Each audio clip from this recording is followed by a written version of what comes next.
Good morning, sir. Good morning. Do solemnly swear or affirm the testimony you're about to give in this action shall be the truth, the whole truth, and nothing but the truth, so help you God? Yes, I do. Thank you. You may be seated. And sir, if you please state your full name and then spell it for the record. Kenneth Rios, Kenneth Rios. Thank you, Mr. Rios. Mr. DiGiacomo, you may proceed whenever you're ready. Thank you. Sir, how did you used to be employed? I was employed as I retired as a Las Vegas sergeant for Las Vegas Metro Police. And how long were you with Metro? 28 years. And when did you start? April 17th, 1990. You direct your attention to September 7th of 1996 at about 9 p.m.-ish in that area. Where were you working? I was working as uniform patrol at the MGM Hotel. At that time, did you learn of a situation that occurred in the elevator section of the MGM? Yes, I did.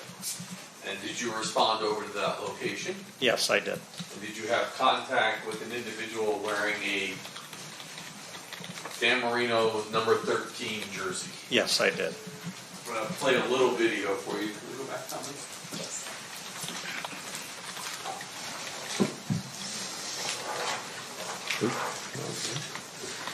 And this is 115B. And I got to play it with the other program. I don't know why.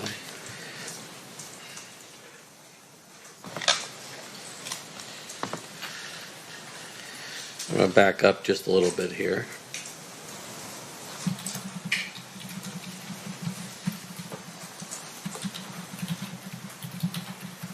When you come in.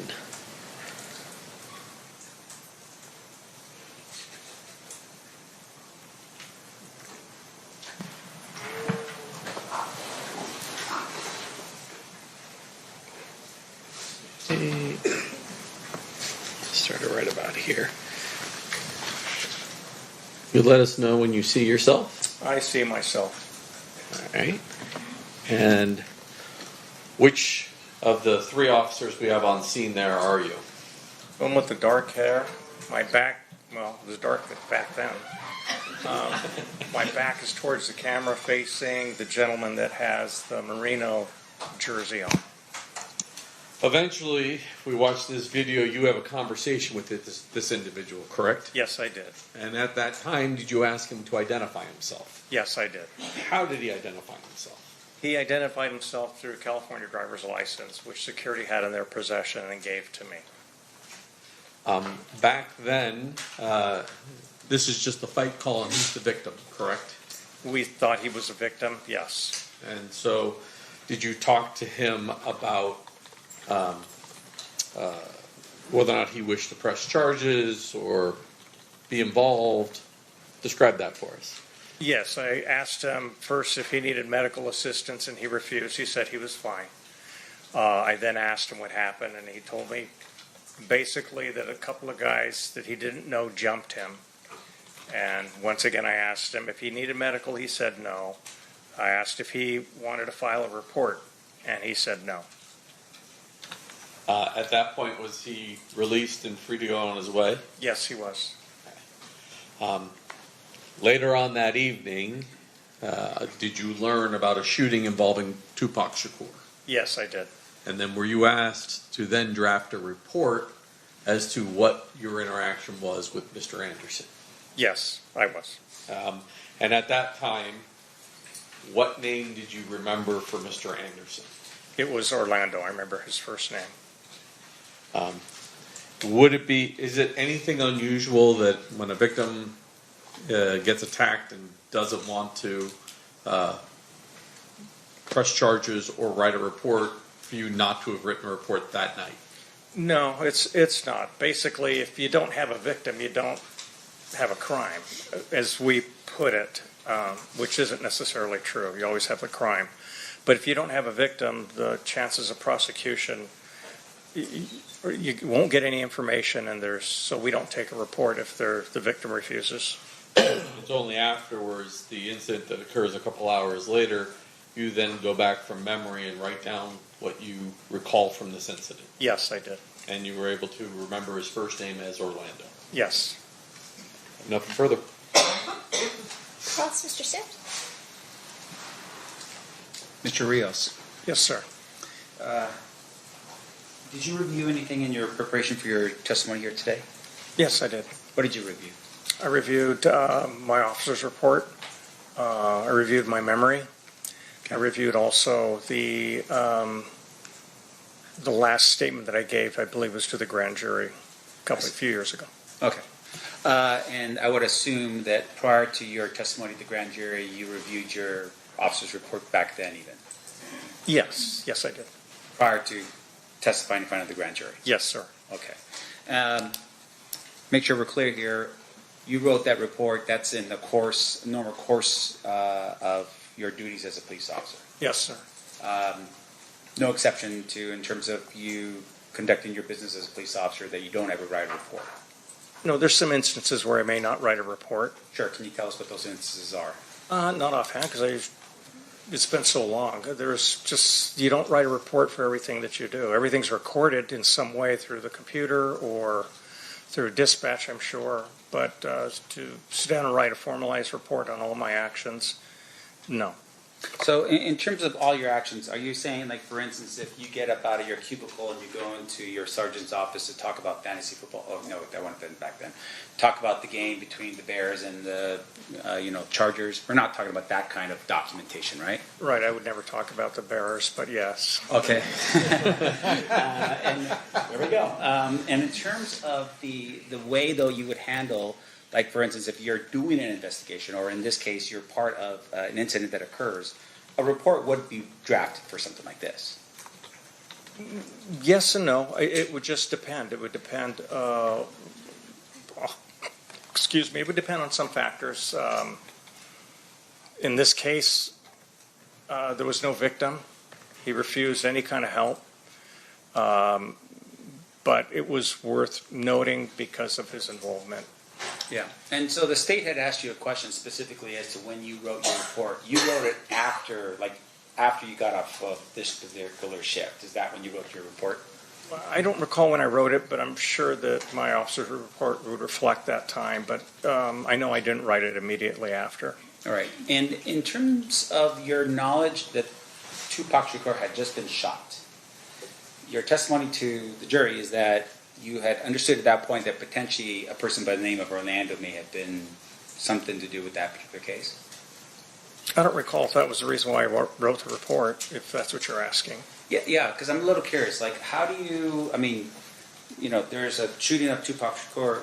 How do you, is it because you heard that there's a shooting about Tupac Shakur that you go, wait a minute, there was an incident that occurred with Tupac on property? Is that how we get to this point?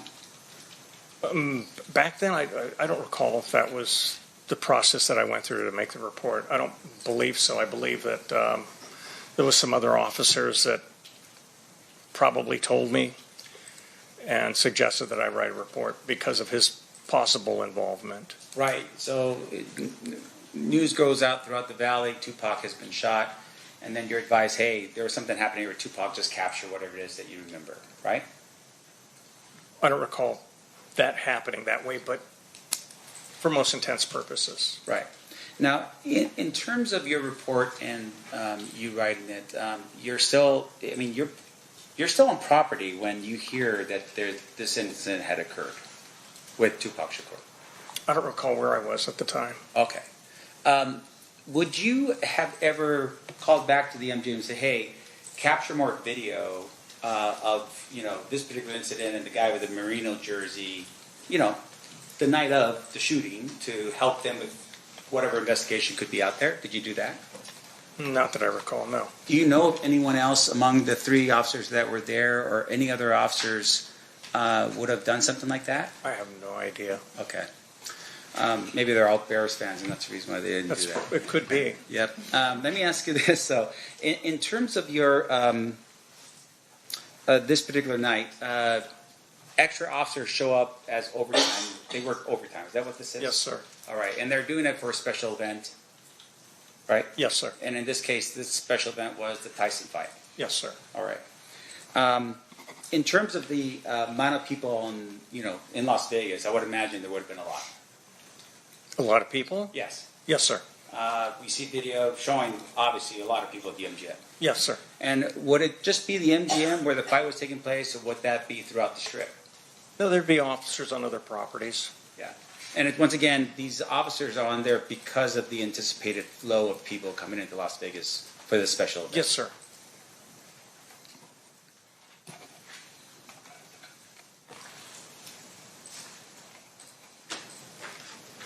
Sir, I have no further questions for you. Thank you. Thank you, sir. Anything further, Mr. DiGiacomo? No, Judge. Ladies and gentlemen of the jury, any questions for this witness? We have at least one.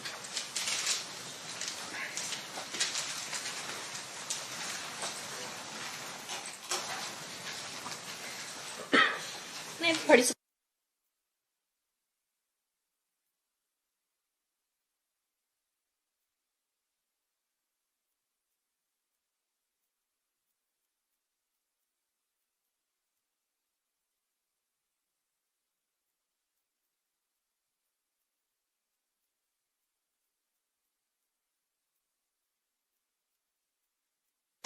All right, a question from one of our jurors. After an incident like that, is it customary to not follow the people who did the assault? Is it common for everyone to stay with who you thought was the victim? My position at that time, yes, it would be to stay with the victim because we had already radioed two other officers that were on scene, Okay. and as well as the MGM security had radioed to their officers up front. So it would have been my responsibility to stay with the victim to make sure that he wasn't in dire need of medical assistance or still wanted to file a report. Okay. Any follow-up based on that, Mr. DiGiacomo? No. Mr. Sanft? No, Your Honor. Okay, perfect. With that, you are free to go, Mr. Rios. Thank you. All right.